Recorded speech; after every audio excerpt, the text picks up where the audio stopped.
కరువు సీమ అనంతపురంలో ప్రజల కష్టాలు కన్నీళ్లు తీర్చడం కోసం బాధ్యత గల ప్రభుత్వం ఎంతవరకు పనిచేసింది అంటే టక్కున చెప్పగలుగుతామో లేదో తెలియదు. కానీ దాదాపు 56 సంవత్సరాల నుండి ప్రజల కష్టాల్లో తోడుగా కన్నీళ్లలో తోడుగా వాళ్ళ గొంతులు తడుపుతూ గూడు కల్పించుకుంటూ బట్ట కల్పించుకుంటూ చదువు చెబుతూ వ్యవసాయ సామాజిక క్రీడ విద్య వైద్యం ఒకటేమిటి ప్రభుత్వానికి సమానంగా మరో ప్రభుత్వం చేసే అంత సేవ చేస్తూ ఉన్నటువంటి ఆర్డిటి సంస్థ గురించి అయితే పుంకాలుగా జిల్లా ప్రజలు చెప్పగలుగుతారు. కరువు సీమలో సామాజిక సేవ చేయడం కోసం వాళ్లకు పేదలకు ఎంతో కొత్త వాళ్ళ జీవన ప్రమాణాల మెరుగుదల కోసం అని చెప్పి 1969లో అనంతపురంలో అడుగుపెట్టినటువంటి రూరల్ డెవలప్మెంట్ ట్రస్ట్ స్పెయిన్ వాళ్ళు ప్రధానంగా ఇక్కడ వాళ్ళని పెళ్లి చేసుకున్నారు, ఇక్కడే ఉంటారు. 56 సంవత్సరాల నుంచి ఆ సేవలు ఈ రోజుకి వస్తే కనీసం సంవత్సరంలో 400 కోట్ల రూపాయలు జిల్లా ప్రజల కోసం ఖర్చు పెడతారు. అనంతపురంలో ఏ పేదలున్న ఊరికన్నా వెళ్ళండి, ఆర్డిటి బోర్డు కనిపించని ఈ ఊరుండగా ఆర్డిటి బోర్డు కనిపించే ఇల్లు లేని ఊరు ఉండకపోవచ్చు, ఆర్డిటి ద్వారా ప్రయోజనం పొందని ఊరు ఉండకపోవచ్చు. చదువు చెప్పారు, నీళ్ళు ఇచ్చారు, తిండి పెట్టారు, బట్టలు ఇచ్చారు.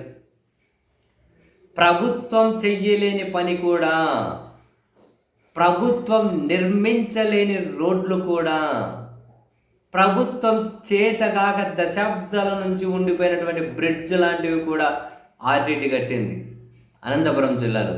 అనంతపురం అంటే గుర్తొచ్చేది ఆర్డిటి సేవలు అంటే నెక్స్ట్ సత్యసాయి, ఈ 2 సేవలు.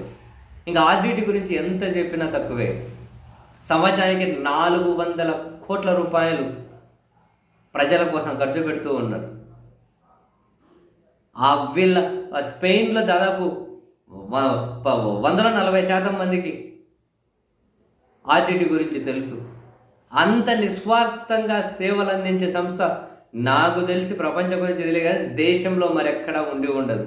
అంత నిస్వార్థంగా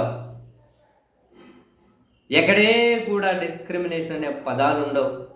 ఎక్కడ పనిచేసిన వాళ్ళు ఒకరి మనిషి ఆ గౌరవం కోసమే ఉంటుంది.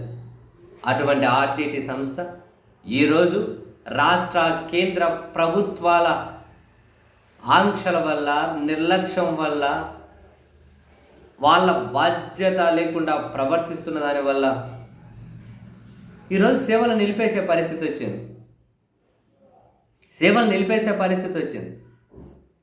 నెక్స్ట్ 3 సంవత్సరాలకు దాదాపు 1000 నుంచి 1200 కోట్ల రూపాయలు ఆర్డిటి అకౌంట్స్లో ఉన్నా కూడా ప్రజల కోసం ఖర్చు పెట్టలేని పరిస్థితి. ఎందుకని? ఫారిన్ కాంట్రిబ్యూషన్ రెగ్యులేషన్ యాక్ట్ అనేది రెన్యువల్ చేయట్లేదు వాళ్ళకి. రాష్ట్ర ప్రభుత్వం కేంద్రంలో అంత కీలక భాగస్వామిగా ఉన్నారు. ఆర్డిటి అనే సంస్థ గొప్పతనం ఏందో 5.5 దశాబ్దాల నుంచి అందరికీ తెలుసు.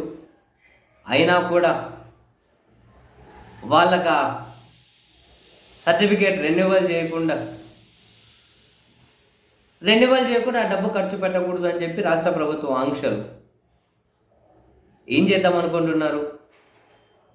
ఆర్డిటిని కనుక ఇబ్బంది పెడితే ఆ ఇబ్బంది ఆర్డిటికి కాదు, ఒక అనంతపురంలోనే కాకుండా పక్క జిల్లాలో లేకపోతే తెలంగాణ రాష్ట్రంలో కూడా వాళ్ళ సేవలు కొనసాగుతూ ఉన్నాయి. కొన్ని లక్షల మంది పేద ప్రజల ఉసురు తగలకుండా ఉండదు ఆర్డిటిని గొంతు నిలమాలనుకున్న వాళ్ళు. అందులో అయితే అనుమానం లేదు. కొన్ని లక్షల మంది పేదల ఉసురు తగలకుండా ఉండదు. నువ్వు ఏది ఉన్నా కానీ పేదోనికి అంత నువ్వు అన్యాయం చేయకూడదు.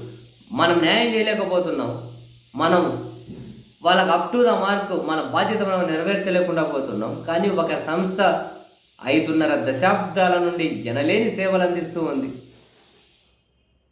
తిండి పెడతారు, పౌష్టికారం పెడతారు, బట్టలు ఇస్తారు, చదువు చెబుతారు, విద్య వైద్యం స్టేడియాలు ఆసుపత్రులు ఒకటేమిటండి, అంత గొప్ప సర్వీసెస్ ఉంటాయి.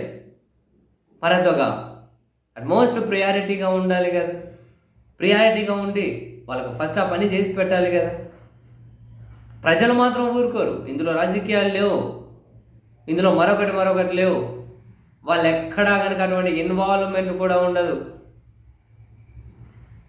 సేవ చేయడం ఒకటే తెలుసు వాళ్ళకు. ఆర్టీటీ సంస్థకు దయచేసి అన్యాయం చేయకండి. అది ఆ సంస్థకు చేసే అన్యాయం కాదు, కరువు సీమలో పేదలకు డైరెక్ట్గా చేయబోయే అన్యాయమే. డిఫైన్ చేయలేరు మీరు. మీకు అది చాలా దారుణమైన పాపం. ఆర్టీటీ గొంతు నొలమాలి అంటే దారుణమైన పాపం.